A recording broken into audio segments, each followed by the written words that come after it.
think that I couldn't have a better segue into your two reports. So you all came out with two special reports.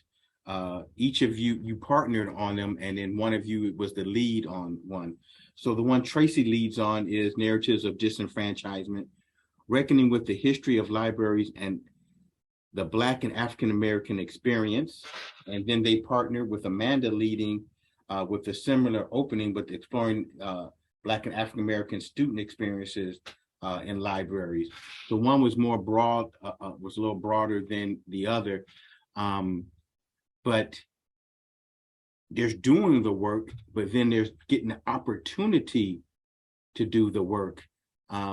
I have my criticisms of ALA, as I'm sure others besides me may have, but you also have to, when you criticize someone, you have to be equally committed to compliment when they do well, right? Or where the opportunities open up. And to get a chance to do this work, there's got to be a story behind it. And why don't we share that, whatever that story is, with the organic intellectual audience? So as I mentioned a few minutes ago, just a couple of months after I came to Ohio State, I was at a local conference called Focusing on the First Year, and I had attended a panel of Black men that was talking about the stigma of help-seeking behavior and how it was particularly difficult for Black men to reach out for help because of stigma within their community and within society more broadly. And, I had recently come from a regional campus of Pitt. We served the county in which that campus was located, I think, was over 95% white. But there were Black and African American students who attended that campus, and I did work with some of them when I was there. And as a white woman, it had never occurred to me, in addition just to the normal awkwardness of having to ask for help, that there are additional barriers for particular folks based on their identities, particularly those aspects of their identities that are visible.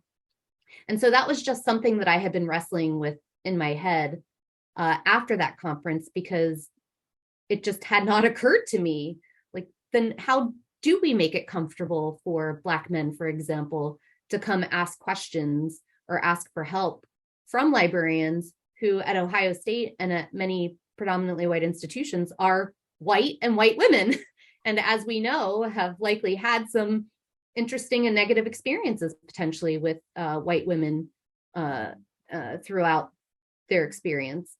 So Tracey and I, at some point after that, had our onboarding meeting. Tracey mentioned that she had joined Ohio State in February of 2016. I came in December as the head of the teaching and learning unit. And so we had an onboarding meeting to get to know one another, as well as for me to learn about needs that Tracey might have in her role related to teaching and learning, and the types of support that folks in my department might be able to provide to Tracey. And we just naturally got on the topic of our scholarship. And even though we had just met, I don't know, I guess we both felt pretty comfortable with one another, because this came up. And by the end of that meeting, we had decided that this is something we wanted to explore further, the possibility of looking into a study that might explore something like this. So I'm going to pass the microphone here to Tracey to add on or correct anything about the origin story. No, you did well. So that's basically, yes, Amanda surmised it greatly. That's how we came together, and I shared my interest.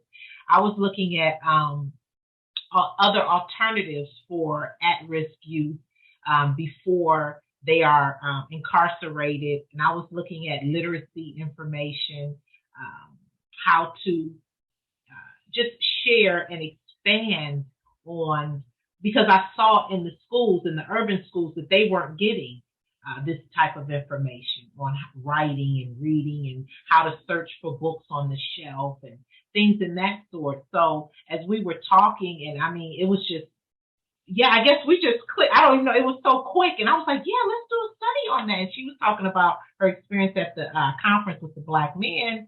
And I was sharing with her about my experience in libraries with young Black men and how they're quick to be thrown out. And when they were so glad when I came, and I would say, no, he was over here. We were laughing about, and I would share with the branch manager. She like, oh, and they would always say to me, oh, I'm so glad you're here, Miss Tracey, because we would get kicked out, if we laughed or anything. So just me sharing my experience coming from an urban library system and Amanda sharing her experience going to the conference, it just seems like a perfect scholarship team to come together and bring this type of information out to our other